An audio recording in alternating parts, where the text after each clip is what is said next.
Let's see. Good morning. Good afternoon. Big game for us today, huh?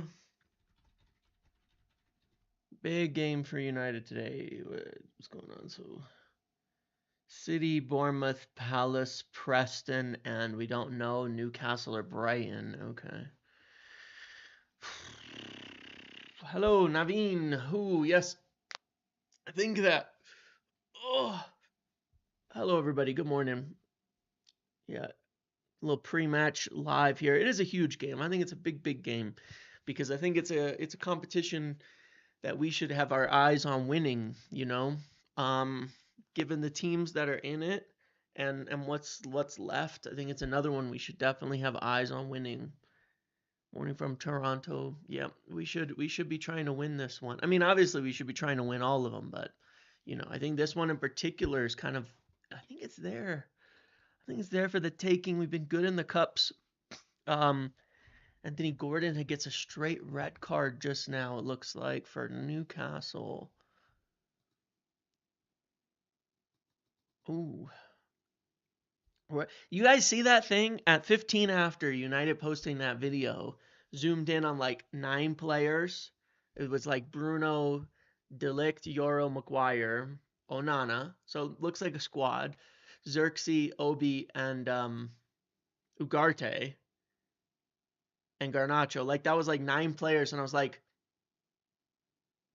that's almost a squad. Are you hinting here? Like they did a bunch of zoom ins. Like you throw Dallo and Masraoui into that, and that could well be the 11.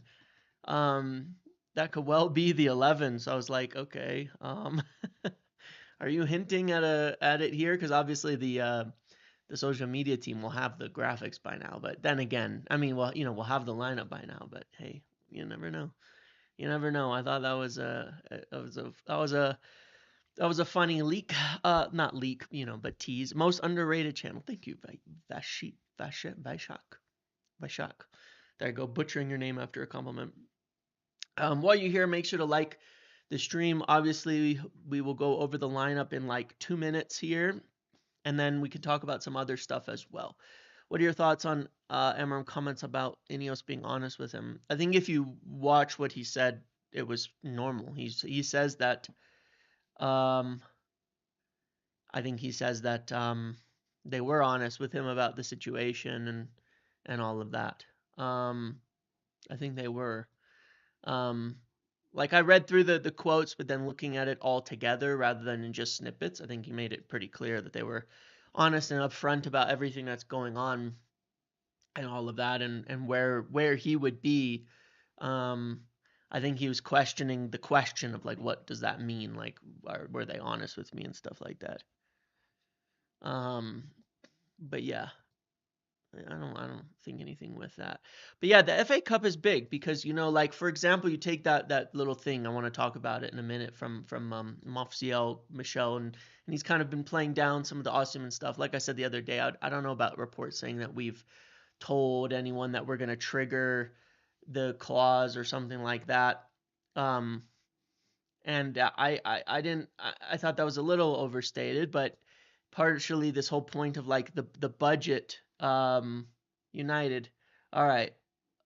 Ooh, Garnacho on the bench. It was what I thought. It was what I thought. Just a little bit. I had a feeling. Teams out. Okay, let's build this. It's I think it's Zer- I might swap these around. I'm just adding the names that I saw. Um, Ugarte. Yeah. Ericsson. Ericsson, Hoyland, Xerxes is the front three then. I had a feeling. I had a feeling that this was what we were gonna get. I said it in that video yesterday when doing the pre-match. I had a feeling that Garnacho was not gonna be starting today, and I'm telling you, it's punishment. It is punishment. Believe me or don't, it's all good. But I'm telling you, it's punishment. He's been dropped for his behavior. from the starting lineup. Actually, this is going to be on the other side, isn't it? I kind of had a feeling this would happen just based on his, there was some inconsistencies in the statements, and I know that no matter how kind Amram may sound about things not being a big deal, it was a bigger deal than he let on, perhaps. All right. So it's about what we can play, though. I mean, this is pretty much it. Otherwise, it's about the same. What is that bench? I mean, what else do we got? Murdoch, Heaven, Lindelof, Casemiro, Garnacho, and Obi. That's not. I mean, it is bad, but like, that's what we have. That's what we have. That's what we've got today. So let me swap those two around because obviously they're gonna be the other way around.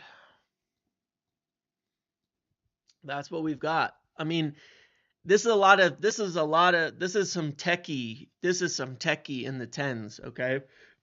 The question is if we can have possession of the ball. If we can have possession of the ball, then I think that this is a good couple of tens.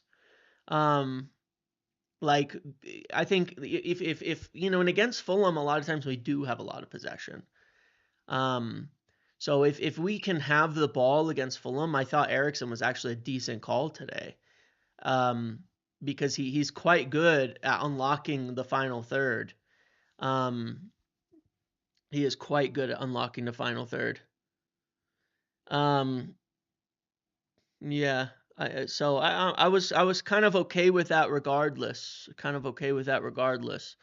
Obviously we don't have a lot of it. It's gonna be on Eriksen, Xerxes, and Bruno to make something happen. They're gonna have to unlock it. And the biggest thing is hopefully we can remain aggressive. If we played to a bit, to a large degree like we played with the similar lineup, I know Dorgu was in, but we had almost the same lineup against obviously against Ipswich, and in the first half I thought we were pretty dang good, and so did Amram, obviously. We controlled the game really well. I don't think it was just because of Dorgu that we controlled the game well. I think that there was some other good things in there, but if we can control the game well, then I kind of rate it in terms of us taking our chances. Now, the last game we played against Fulham was on the 26th. What did we this was our lineup that day. Hold on. We had Ahmad. It's pretty similar. I mean, we had Lissandro. We had Lissandro and we had Ahmad. So, but we had Mazraoui and Dallo on the wing backs that day as well, and we won and we dominated possession.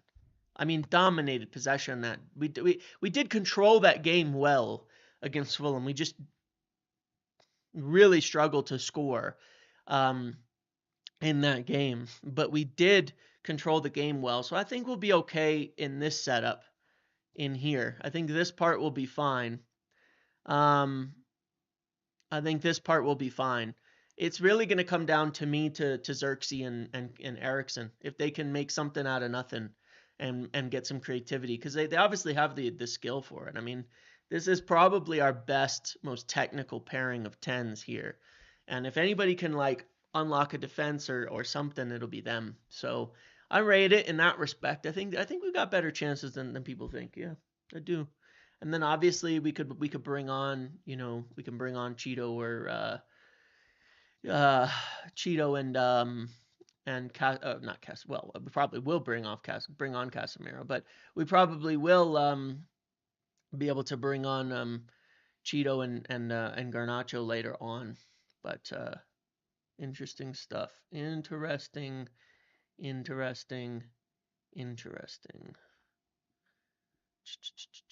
Obviously, we had a lot of young players are with the youth teams now that they didn't want to take them from. So, yeah, Heaven could come in at center back too. But no, for all things considered, I think this is about as good as it gets for what we've got available right now. Which is unfortunate, but it is what it is.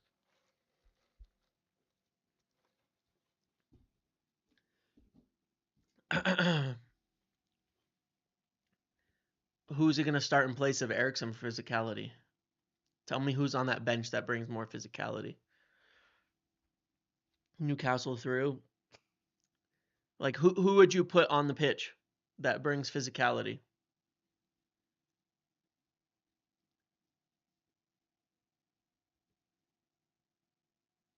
That's the question. It's easy to criticize, but what's your solution? Who are you bringing off? Who are you putting on the pitch that brings physicality? Chido? That's no. Chido is big for a 16, 17-year-old, but claiming he's going to be more physical is you don't know. You don't know that. He's never even played. Garnacho, but he's in timeout. Well, exactly. And he probably would have played otherwise, frankly. I don't get the two goalkeepers on the bench thing too, but we've been doing it for fucking years now, so whatever. I don't understand it. We've been doing it for such a long time. It's such a strange thing. Does know we have an under 21? Well, sure. There's Gracic, Murdoch, Heaven, and Obi, who are all from the youth levels in the team. So clearly he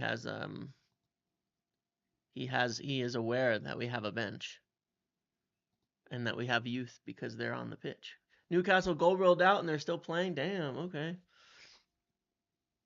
Maybe the truth is, like I said a few months ago, there's not that many good players at the youth level, and fans are overrating them, especially the under 21s. Might just be the case. Might just be the case that, people are vastly overrating the under 21s, especially, and the under 18s. All the best players just played in an FA Youth Cup game on Friday down in London and did really well, and that's where the best talents are. The under 21 players are not ready, or they'd be in the team.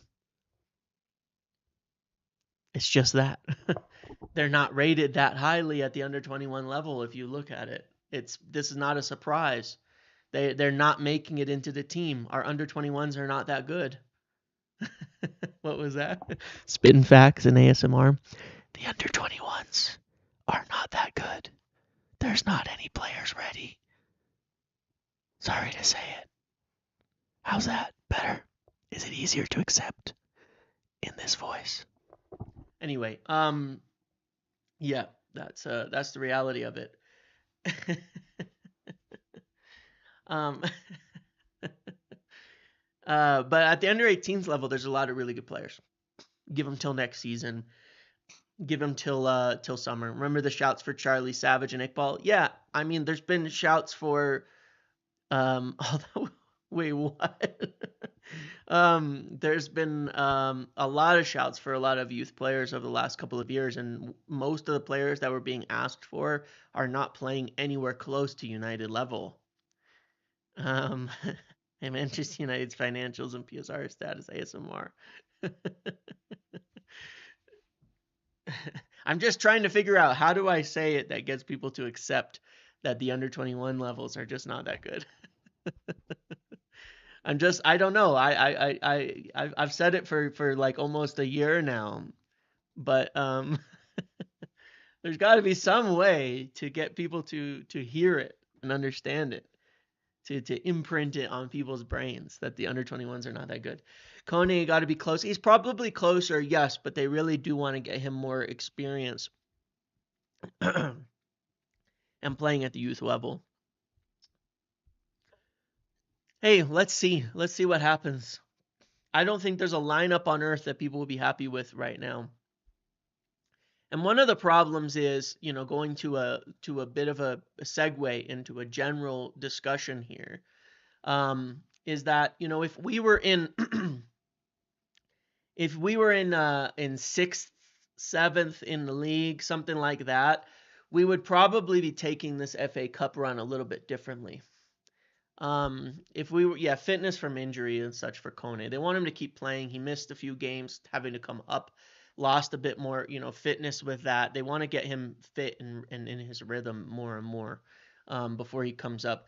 But if we were in sixth, fifth, sixth, seventh, then the FA Cup run would be viewed a little bit differently because I think sixth and seventh are going to get Europa this year, if I'm not mistaken. But if we were up in those positions in the league, then the FA Cup run would be used a little bit more for youth and things like that. And Dorgu banned for 3 games. Yes, yes, yes. Yeah, a few games. This FA Cup game, a couple league games, but he'll be fine for the Europa League. And yeah, if we were in a better league position, bit of a shame that our under 18s played. Well, that's the thing, right? Like if you were to look at some of the best talents there, Jack Fletcher, Kamason, some of the players who are more physically ready, they needed to play. I mean, they took Chido from that. And people were like, "Oh my God, Chido!"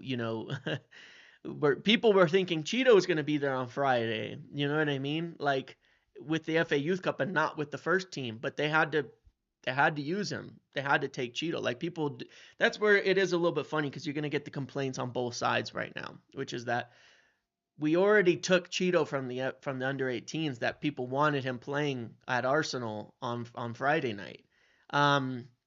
But he's here in the first team, you know?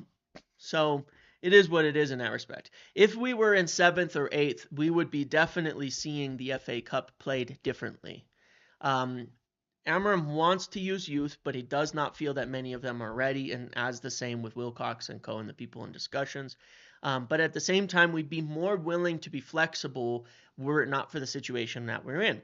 And the situation that we are in is the league is pretty much fucked, right? We're in trouble in the league. We're likely to see more test runs in the league. We're likely to see more youth come through in the league over the next couple of months than we are in cup games. So kind of flip it and reverse it from how it normally is. And the reason for that is because we need the cups.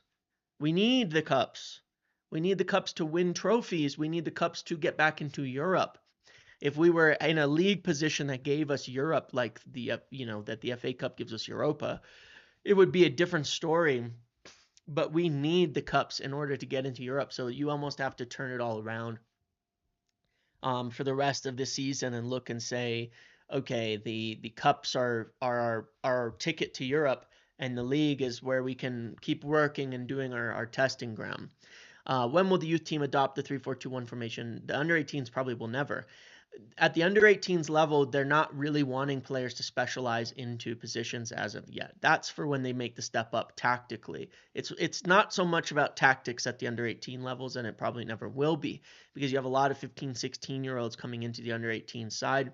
And what you're trying to do is just get them up to the pace of the game, round out their skill set, put them in different situations and positions to play, and all of that. Yeah.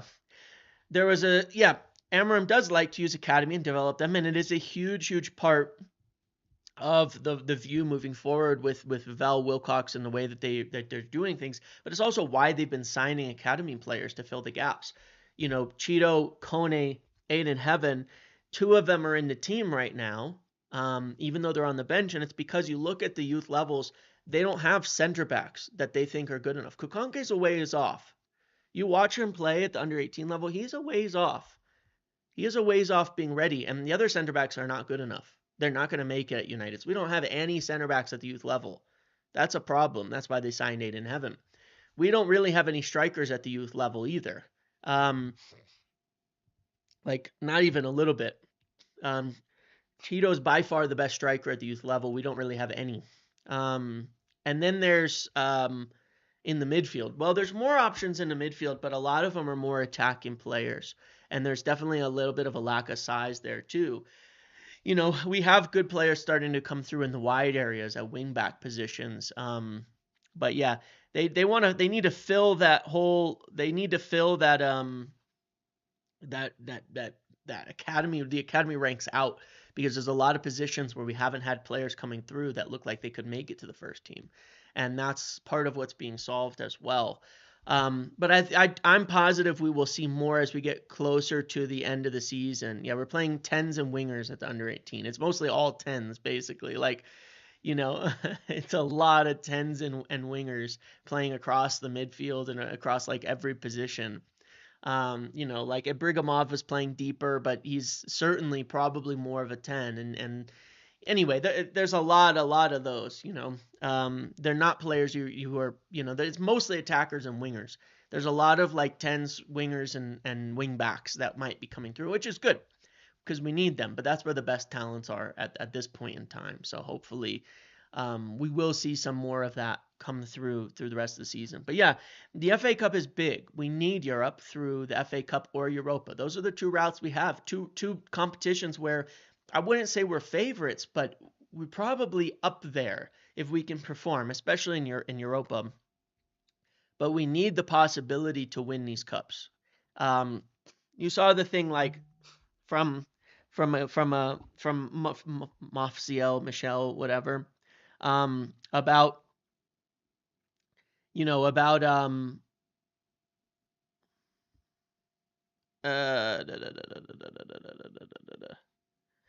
you saw the thing about like the budget hasn't been selected yet or finalized yet, and it's a lot of it still depends on where we end the season, and that is the fact. So where United are at when we look at like the budgets we've broken down, the wages and all that we've broken down, we have an amount we're going to be able to spend with the players that we're for sure shifting. That that we have a budget there. We have an amount there that's going to work, okay? We have, X that's going to give us just with these players departing, with the wages freed up, with the cuts that are coming, we can spend a certain amount of money. So we work on a deal like Kenda and try to get that done. And we have a couple more that will probably get done as well. In terms of like some good young signings to round the team out. But then when we sell players, it's raising the budget. And then based on Europe, it raises the budget for Europa. Then if it's on Champions League, it raises the budget. And so when you go look at players like 90 to 100 million, right, exactly, Francisco. I think 90 to 100 million in spend is what we can do with like what we can do regardless of Europe. But that's not enough then to go get like Osimhen, right? You can't go spend 75 on Osimhen and 40 on Kenda and blow more than your budget when you need so many positions. So you'll probably see something like, okay, like Kenda, we need a midfielder, we need a center back, we need another forward, and getting young players in 3-4 positions and using up the budget more like that, like 25-30 million per player, and get 3-4 players in with our regular budget. Then it's like, well, based on on the sales and where we finish, can we go for like the extra players on top? Because what they don't want to do, what the first priority is this summer, is to fill the team. You look at this team, and we have so many holes in it that need to be and we're not even talking about like, oh, you need a starter level there. I'm talking like one player gets injured and who are you playing? You're playing old, pensioners or nobody. You know what I mean? Like we don't have it. So obviously that's why, a wing back. We 100% need a center back, because we're really thin there. You got to round that out first and then see can you build on top of that. And so they want to make sure that every position is covered with young, growing potential players. So when we're rotating, we're not rotating through, into old players that like you look at today or the last few weeks where it's Casemiro or Lindelof or Eriksson or those players when we're rotating, but it's young up and coming players who are growing in potential and who are likely to grow with the team. That's what they want. Can we get the top level starters can we afford top level starters on top of that? Depends where we finish. So they're going to have it all lined up because these decisions, can be worked on, everything can be moved forward with, but you can still wait, you're still waiting to execute until you kind of see where you land at the end of the summer season. So yeah, it's going to be interesting. There's a scenario where, yes, we can get into Champions League or something like that, and we can get Osimhen, and we would try for a more established striker in that case, and we would, we can maybe get 1 or 2 more players than we would should we not get Champions League. if we don't get into Europe at all, then it's probably going to be 5 young players coming in, honestly. 5 young players at wing back, at center back, at midfield, and 2 in the attacking areas is probably more likely what happens if we end up out of Europe entirely. And the goal will then be, to build up, to grow the team with that, to getting back into Europe and being able to spend more money, but also keeping the wages down in the meantime. But it is definitely dependent. It is definitely dependent on where we finish for those like bigger signings and things like that. Angel Gomez and Jonathan David on a free? No. That doesn't fit. It really doesn't fit what they're trying to do. I mean, Gomez a little bit more than David, but not really. Because the 3 things that they're really looking for are age, potential, physicality. Okay? Age, potential, and physicality. And I don't think that neither David nor Gomez fit all 3 of those at all. Do you know if we're looking to move anyone besides Anthony? For sure. I mean, obviously, Kasim, like we're going to lose a few free agents for sure, right? Like, and then we have some guaranteed sales. But Rashford, Anthony, Malacia, those sales make a huge difference if they actually go through. And right now, it looks like there's a very good chance they will go through, on top of Eriksen, Heaton, Lindelof, and Johnny Evans leaving as well. Then there's obviously Casemiro. Garnacho's situation is far from settled, and as is Rasmus Højlund. So, it's going to be interesting. It's going to be very interesting what happens. There's too much up in the air. There is a baseline that we can do. There is a baseline of players, of signings, of money that we can spend, of players that we can bring in, that they want to use to get most of the position. 50% of Greenwood transfer fee. Yeah, now you have to realize it's not 50% of the fee, it's 50% of the profit. So I think we sold him for 25 million, 30 million maybe. So if he goes for 50, we only get 10 as an extra. Now that's 10 in profit, which is not nothing. It's not nothing to sneer at because it's all profit, but it's not that much. It's not 25 million if he goes for 50 million or something like that. If he goes for 60, we get half of 30. If he goes for 70, we get half of 40. But realistically, he's going to be in the 40 to 50 range, and we're not going to get that much from it. So we'll get some profit, and it is profit. So it's very, very useful because it helps to balance the books quite strongly, but it isn't a huge amount. Alvaro Celan, yep, there could be money for us there.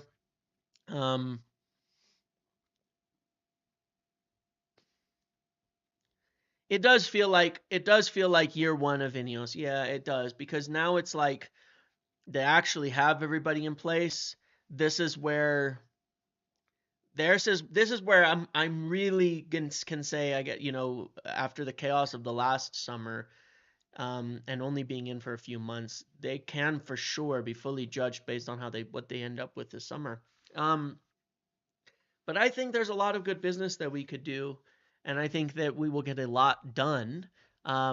Just maybe not as big as people think in terms of like the names. Like I really do think it's going to be, a lot less of the names. Like I doubt we're going to be getting like Cunha and, like the names people list out. Like if like Cunha, Osimhen, Ederson, and like I don't know who's a big center back. Like we're not going to be getting all those big names. We're not. We're going to be getting young players and for more affordable fees in most of the positions that we're looking at. Hopefully we get Chris Rigg. Well, yeah, like I take a guy like Chris Rigg, right? Like he's definitely fits in one of the 10s positions. When with Zirks, like one of the things that has helped a lot is like Wirtz, right? Like, yeah, we're going for, yeah, exactly. One of the things that does help is if Xerxes, if he can really grow into that 10s position, it really helps a lot. I was thinking about this, and I was thinking, if Xerxes continues in the 10 and continues to grow and perform really well in the 10 position, it helps us a lot. Because he's not a striker, right? He's not a striker. But if he continues to grow into the 10s position, and next season we have Xerxes for the 10, Ahmad for the 10, Bruno for the 10, Well, that's three very, very good players there. Now, getting Bruno back into the 10 means for sure we need to buy a deeper midfielder, right? So that Bruno can move up. But if you took someone like Hayden Hackney, for example, and you put him into the deeper position next to Ugarte, he'd do amazing. He's got amazing passing range. He's physical in the midfield. He plays, he plays. He's he's pretty perfect for that position. He's a good progressor of the ball. He's a good carrier of the ball. He defends well. He'd be a really good foil to someone like Ugarte. And if you put him deep and you allow Bruno to go up, well, then between Bruno and Xerxes and Ahmad, you've got some decent tens there, some very good tens there, actually. But then, depending on Garnacho, if you sell him, you have a lot of money. You could definitely buy another attacker or two.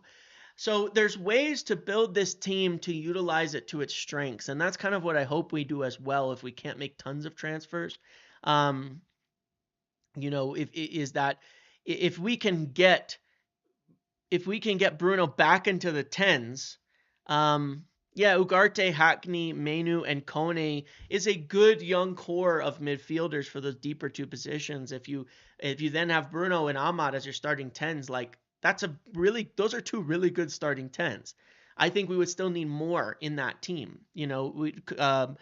Garnacho really needs to perform, or you replace him with a better high potential. But if you added, Bruno and Ahmad, and you had Xerxes at 10, and you added like Rig or Mastantuono as well to that, and you start building that way, I think you start building out a solid team where even when you're rotating, you've got good players who have potential rather than going to the older players. And it's a long road. I mean, I'm understanding that next season is going to be another building year, but it should be a progression year. Like, we should be seeing progress similar to, I don't want to make the full comparison because I talk a lot of shit about them, but similar to Arsenal, where if you actually watched them in their second, third season under Arteta, they got really damn good by the end of the year with a lot of young players. I mean, they were playing really well. They were a very good team by that point in time, even though they haven't won anything. But that's what I would like to see in the next season is that when we're rotating, it's young players with high potential that are getting better and better, that are fast, that are physical, that are dangerous, and we see an upward trend and growth in the team, and I think that would make the biggest difference. I like when again, you take games like today, rather than it be Ericsson in rotation or whatever, or Masraoui and Dallo at fullbacks, that you're seeing Leon, you're seeing Rig, you're seeing Kenda, you're seeing those kinds of players growing and improving when you're rotating. That's what I would like to see, and if we're doing that, then I think we're on the right track going upwards. But it's a long road, and then I think we just settle in and live with it, and then you can really start to add maybe some top level players on top of that. But man, I still look at all of those players in our squad, all of these players who aren't contributing, who are older, and think it really does make sense. You get players on 1/5 of their wage who are young, hungry, aggressive, and they're playing instead, that you're probably growing and building something a lot better. Yeah, Cunha throws up major I mean, two disciplinary red cards in the span of a couple months. I'd just avoid. You can't, he doesn't have the track record to justify that. He doesn't have like multiple seasons of top level performance where you go and say, yeah, it's worth the risk. We can't do that. You can't keep throwing punches at people. Like, are you nuts? Like, you're gonna end up banned. It's like it's not, that is also very unusual behavior for someone to do that. Like, people aren't regularly throwing punches in the Premier League, at people. It's like, damn, man. Yeah. Going back to this team, he's no Rooney. Again, I'd look at like, if by next season, this was Chido. Like, let's say you were rotating, right? Let's say you were rotating. um, next season. I don't even know if some of these players are in here or not. Let's say you were rotating next season. What would your rotation maybe look like? Um, what do you want to see in rotating? I don't think they're gonna have some of these guys in here. Let's say Hackney was in the rotation, and you could do something like this when you're rotating. Chido was up there, and this was like your cup team was like something like this, and then I don't know. Gosh, we could still put Kenda in here because he's young, and then you had I don't know enough about young center backs, but I'd like to see when you're rotating, you're ending up with something more like this, like some of these young players into the team. When you're looking at cups, you'd like to see some of these young players like that in the team instead of your Ericssons and your, and people and Dallos and people like that. Um,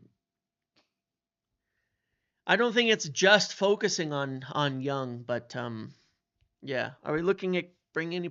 Well, it depends what young players with high, like, because it's not just about saving money, it's about doing things right. Like free isn't free, Free could be end up being very expensive. You paying a player 150,000 a week on free, it can end up being a waste of money long term. But no, I mean, I'd be interested. I'd be interested to see a team that, when it's in the cups, it looks more like this. You know what I'm saying? Like you can build a rotational team that looks like this in cup games. Um, that would be kind of nice. Um, where you're seeing a lot of growth and a lot of young players into there, and I would feel a lot better. I mean, if I was watching this with Chido in here today, I'd feel like cool. Like that's what I want to see in cups is that type of youth, that type of balance in a team. Um, you think, yeah, I mean, I think that there's obviously a risk in the idea of of not getting any big names, but it depends where we finish. If we finish in Europe, they will try. Um, if they finish in Europe, they will definitely try to get some more established names. You know what I mean? They will. So I wouldn't take it as like a nothing, like that there's no chance or anything like that. Um, but the reality is that obviously look, there's things that I think we just have to accept. And one of those is the position that we found ourselves in because we've never done this. We've tried. How many years have we now talked about this? We need a rebuild. We need a rebuild. We need a rebuild. What does that actually mean? In a rebuild, a lot of times it means you let go of the big names and you sign young players. And that's what actually, rebuilding a squad looks like at the end of the day. Um, that's what you do, in a rebuild. Is you let go of players, you buy young players, and it looks like this. Oh God, what is that? Go away.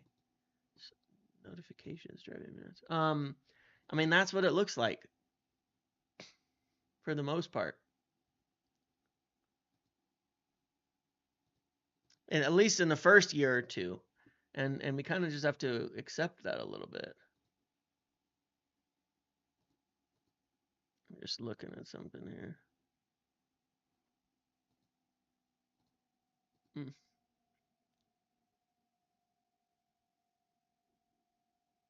No, I think that you can obviously get some good players as well. I'd like to see us pick a couple up from the Premier League though. Like like if we're getting young players like Kenda, um yeah, Kimmich for 350K a week on a 4-year deal, what could go wrong, right? I'd like if we're getting young guys like Kenda, you know, Rig, we got Leon, something like that. I would really like to see us as well though get a couple Premier League players in here because I think that it makes for an easier transition when you're getting them. Um, and I think that a lot of the teams that have built well, have also got like a couple good Premier League players in there with it, you know. And so I'd look at like center backs and I'm like, you know, like get a young, like spend a little bit more um in terms of players uh who have some Premier League experience, you know, like I don't know. I don't know good examples that aren't like too expensive, but um because you know like Hoyson, whatever, right? He's young, but you go 30, 40 million, you know, you bring him in. Um, what is his release clause? 40 million or something? Like that's a good transfer. Braithwaite, if you can get him for 40 million, that's a good transfer. Low wages, decent fee, Premier League experience, come in, I think immediately elevate the levels. I do think we need more of that as well. I think that's one thing lacking because it takes some time for players to adjust to the Premier League, and that can start you off a bit slow and leave you a little bit imbalanced. And I do think we need more of that. I mean, you could see how long it's taken Xerxes to build into the team, and he's getting there, but it's taken a while, and it can be shaky. So if you spend a little bit more to get some young Premier League players, I think it's worth it.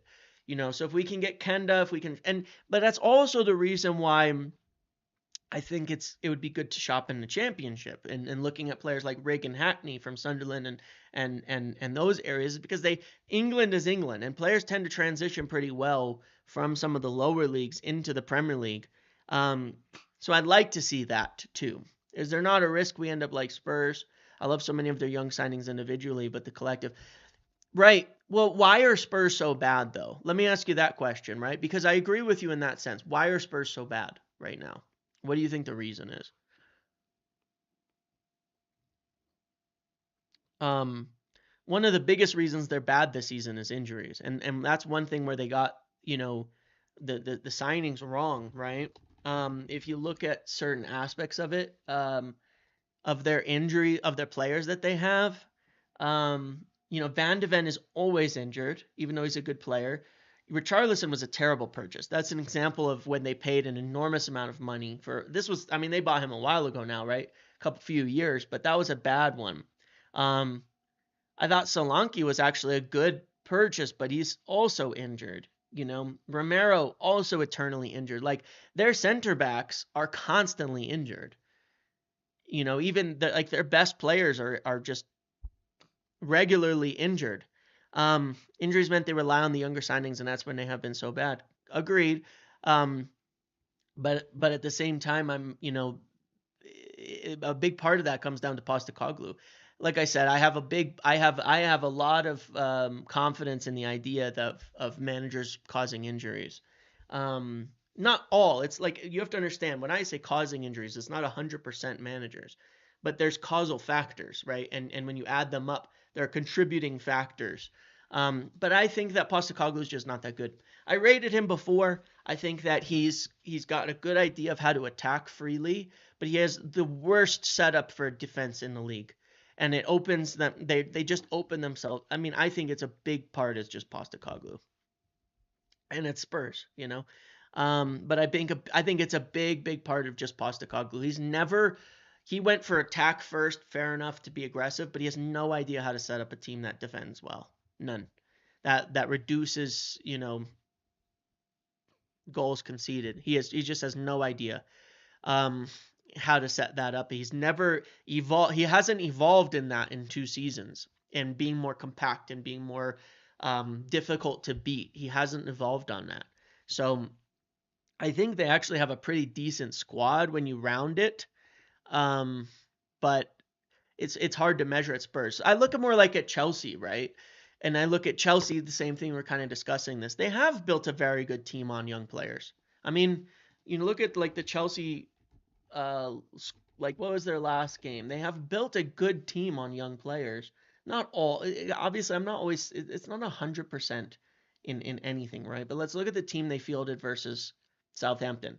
Pedro Neto, Kunkunku, Palmer, Sancho, Caicedo, Enzo, Cucurella, Colwell, Tosin, Gusto, and Jorgensen. That is a lot of young players and not so much proven players in the league. I mean, who's the most experienced in there? Pedro Neto maybe in the Premier League. That is a team full of young players. Um, and they have obviously a lot more than that, Nicholas Jackson, etc. But it gets you to top four probably if you can build a good team of young players. And and they weren't all cheap, mind you, but if you can build a team of young players that can get you there to some of the way there, the question then becomes how do you go beyond that, right? You have to be able to go beyond that, and that's it doesn't make the young player strategy wrong.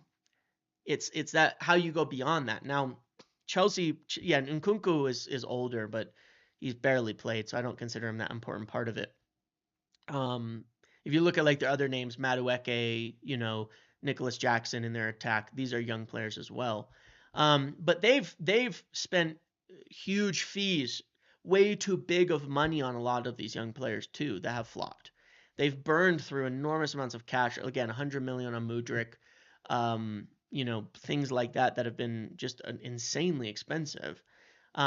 Instead of balancing out with some more experience, and then to top that off, they sacked the best manager that they could have used for a young team in Pochettino. And they've been sliding backwards the second half of the season, where they were on the upswing the second half of last season under Pochettino. And that's just stupid decision making. Pochettino is the right manager for a young team like they had. Maresca is a big, big risk, and it's on shaky ground, and I'm not surprised by that. Um, it is kind of silly because they should have kept Pochettino. Yeah. Yeah, but the biggest thing is also what were they building? What was the team that they're building with all the like that there's a lot of things that have upset the apple cart at Chelsea, which is all the chaos behind the scenes, changing directors, all of that. Who are we buying? Um who knows at Chelsea? Like the theme of the players has been very different. They've spent 100 million on young players. We're not going to do that. Um and then they've been changing managers from the ones they keep hiring, and then they keep sacking them and changing them to somebody else. So there's a lot of reasons that Chelsea wouldn't work, but at the same time, they are a top four team, a Champions League spot team right now with pretty much all young players. So it can be done, um, even though it's a little bit chaotic. It's definitely a little bit chaotic. Um, Definitely a little bit chaotic. No doubt about that. Andy Robertson's, but how old was Andy Robertson? Ooh, Welbeck just took Brighton ahead. How old was Andy Robertson when he transferred though? Wasn't he like 23, 22? Yeah, he went to Liverpool 8 years ago. He was only 22 years old. That's the kind of signing I'm talking about when I say young though. Um I'm not just talking about only 18-year-olds. Like I'm giving some names, but like I give some names that are like young players obviously, right? Like obviously like Chris Rigg is like 17 and Kenda's like 17 and yeah, Robertson was 22 when he signed for Liverpool as far as I can tell. So he was young. He was young. That's pretty young. But no, I'm not saying like they all have to be like 17 years old. Hayden Hackney's 22, by the way. This is, I think that's fair. Braithwaite, who I still really like, and I think he's done really well, 22. I'm just saying stick to the under 23, under 25, vein of things and don't overpay. Get players before they make the step to the big team, and then you have to pay a ton of money type of thing. But yeah. Anyway, I'm gonna end it here because the game will be starting shortly. I will be over on the Big Up on doing the watch along for today in about 10 minutes. So come join me over there. The link is below. Hopefully we get a win. We'll see how we feel about this everything afterwards. Another win progression in the cup would be, I think, do a world of good for all of us. At the same time, getting knocked out would feel pretty bad. So I guess we'll see how we feel after the game. But yes, link is below for Big Up for the watch along. Come join me. Hope to see you there. And let's hope United can get the win today.